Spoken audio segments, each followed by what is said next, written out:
Hey there, welcome back to part 3 of our level generator. As some of you already noticed, the level generator can't place objects on terrain. So if we have a flat plane like this, everything is working. But what if we have some hills, like this one?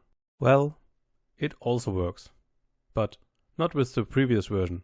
So let me show you how we can achieve that. So if you missed the last videos, you may watch them first, or go to the description and experience the code by yourself. So to spawn objects on a mesh, we need 3 points: the top right, the top left, and the bottom left. With our level generator, we assume that when we look from the top, the mesh expands on the X and Z axis. So we need the vertex points, for example for the top right, with the highest X value and the highest Z value. The 100 is just an example here. So to find these vertex points, we change the initialize method of our position helper. Here we have 3 new methods, where we pass in our vertex list from our mesh renderer. So these methods are pretty similar. We loop through the list of vertices and check for the highest X and Z value, for example for the top right point.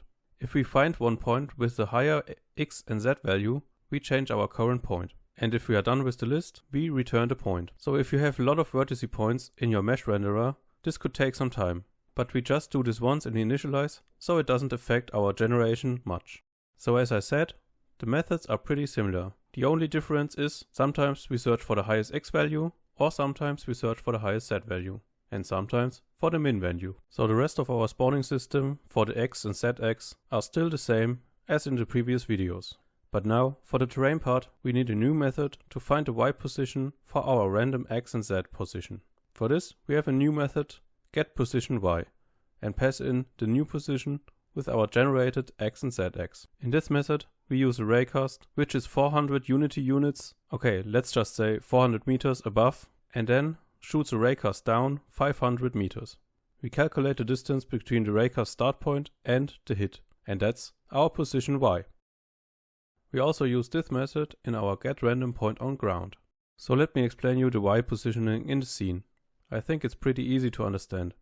We just go 400 meters high, like this tree, and then shooting down. And if we hit something, we calculate the difference. And that's our position where we have to place the tree.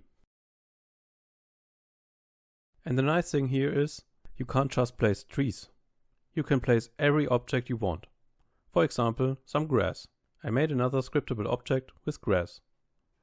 I can just drag it in here, regenerate the map, and